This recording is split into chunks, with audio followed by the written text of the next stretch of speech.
about Anna, trip. yep, Anna and Elsa were going on a trip to visit some neighboring kingdoms. As they climbed aboard their ship, the captain scurried over.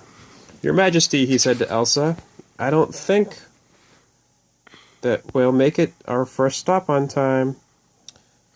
Not with waters this still." "Don't worry," Anna said, taking the wheel. "We've got it covered," Elsa said, creating a light snow flurry to push them along. Soon the ship arrived at its first port, the kingdom of Zaria.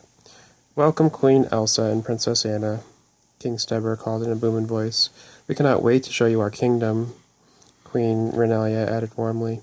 First, the king and queen of Zaria invited the sisters to lunch, where Anna and Elsa enjoyed tasty new foods. Then the queen took Anna and Elsa on a tour of her prized gardens. The sister had never seen so many amazing flowers. That night, the girls were treated to a grand festival. "We've heard so much about your special talents," Queen Renalia said to Elsa. "Won't you show me your magic?"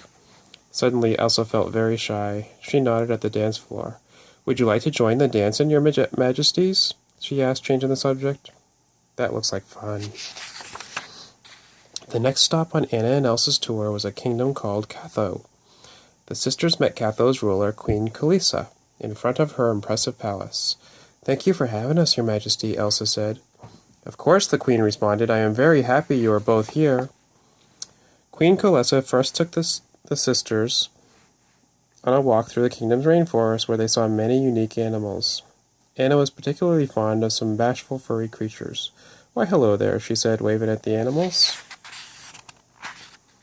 After their walk, the queen led Anna and Elsa into an enormous gallery. Catho was known for its striking art and relics. As Anna admired Catho's treasures, Elsa spoke with the queen. "These are beautiful," she said. "I'm so glad you think so," Queen Kalisa replied. "Would you like to add a sculpture to our collection?" Suddenly, Elsa noticed a block of ice under a spotlight, ready to be carved. Once again, she felt a wave of shyness. Noticing her sister's discomfort, Anna jumped in. Sure. Ice sculptures are actually my specialty." Later, as they got off their ship in the next kingdom, Anna asked Elsa why she didn't want to show off her powers. "I guess I just got nervous," Elsa admitted.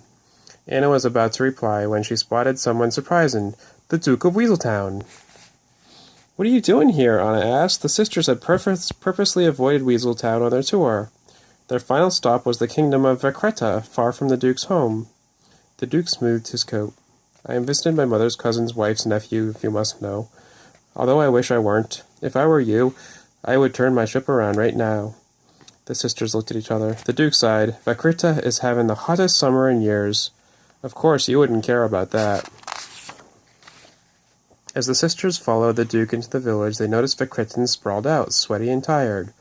"Whoa," Anna remarked. For once, Elsa didn't feel shy. She knew she had to do something to cool the people down.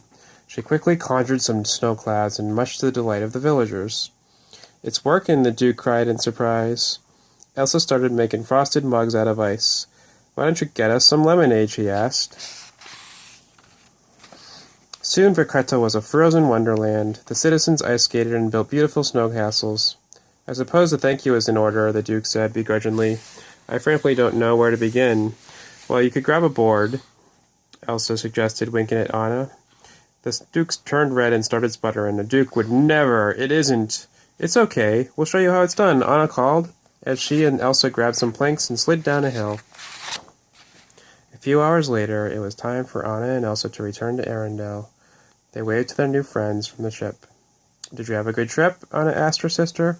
"I did," Elsa replied as she created an icy blast of snow to direct them homeward. "I'd say it was the best royal tour ever. Until next time, that is." The end.